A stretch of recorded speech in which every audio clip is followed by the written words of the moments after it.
कान माता की जय हो। राधे राधे। आप सभी के अपने चैनल अमृतंस में आप सभी का स्वागत है। आज मैं आप सभी को औसान माता की पौराणिक कथा सुनाने जा रही हूँ। कृपया कथा को पूरा जरूर सुनिए और साथ में कथा थोड़ी सी भी अच्छी लगे तो चैनल को सब्सक्राइब, लाइक, कमेंट, शेयर भी जरूर करें।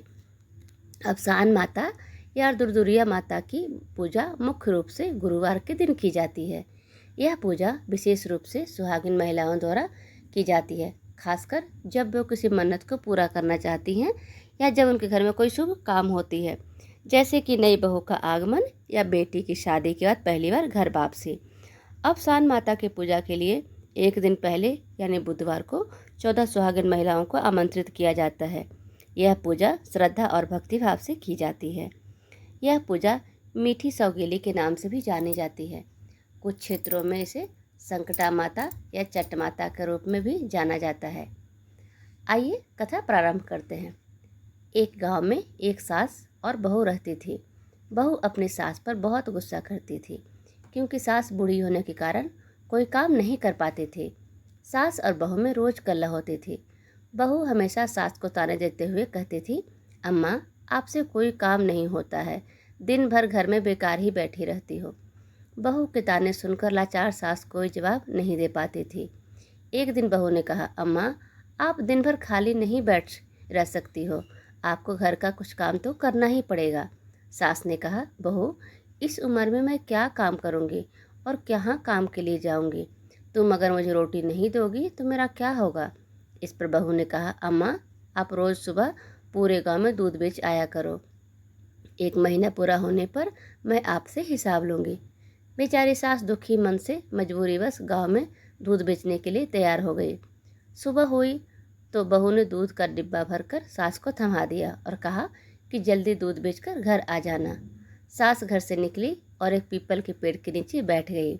सोचने लगी, इस बुढ़ापे में मुझे भी क्या क्या दुख झेलना पड़ रहा है। अब कैसे मैं गली गली जाकर दूध बेचूं? इतना सोचते सोचते 2-3 घंटे बीत गए। इसके बाद सास ने मन में विचार करते हुए दूध को उसी पेड़ के नीचे डालने का निर्णय लिया। सारा दूध वही उड़ेलकर सास घर लौट आए। बहू ने सोचा, सास सारा दूध बेचकर आ गई है, रुपये भी लिए होंगे, तो कोई बात नहीं, महीने के आखिर में हिसाब ले लूँगी। इस तरह दूध ले जाते हुए सास को 1 महीना बीत गया। अब वह दिन भी आ गया जब उसे हिसाब देना था। वह दूध लेकर गई और पेड़ के नीचे बैठकर रोने लगी और कहने लगी, अब मैं क्या करूं?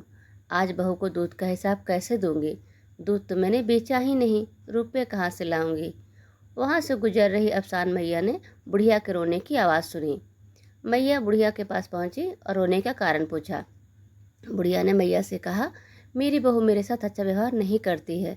मुझे कहती है घर में कुछ काम किया करो और रोज़ मुझे पूरे गांव के लिए दूध बेचने को दे देती है।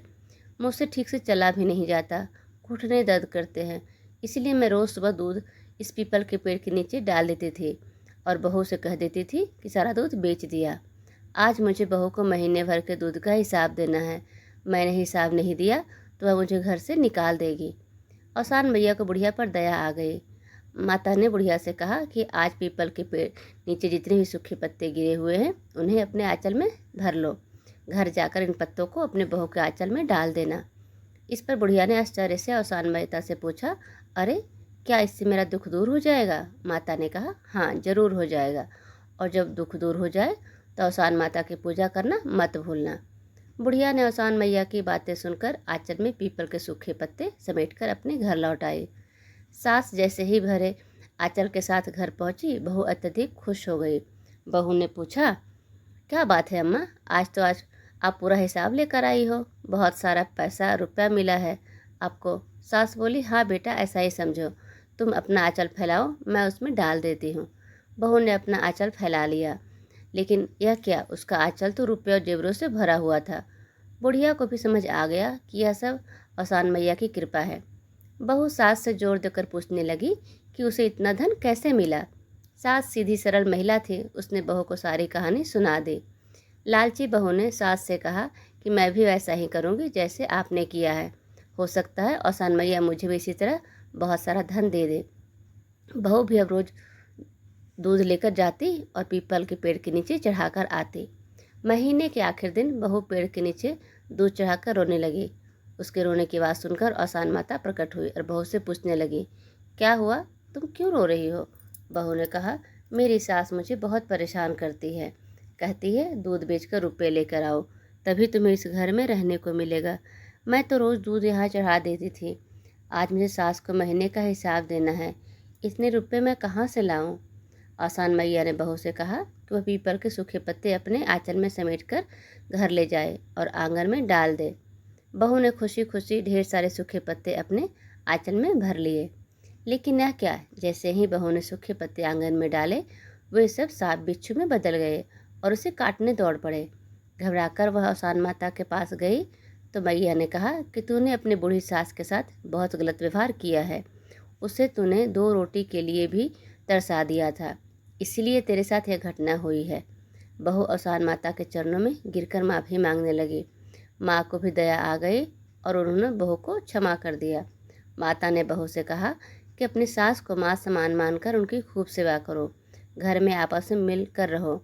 गुरुवार को औसान माता की पूजा आरती करो, मैया की कथा सुने, इससे तुम्हारे घर में धन दौलत और सुख की कोई कमी नहीं रहेगी। बहू ने घर जाकर सास से माफ़ी मांगी। इसके बाद दोनों खुशी खुशी घर में रहने लगे।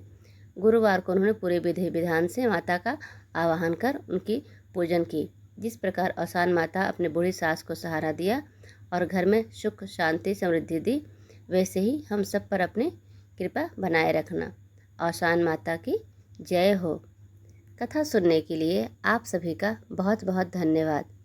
कथा अच्छी लगी हो तो प्लीज़ चैनल को सब्सक्राइब करना ना भूलना और साथ ही लाइक कमेंट शेयर भी ज़रूर कर दें। आप सभी का धन्यवाद।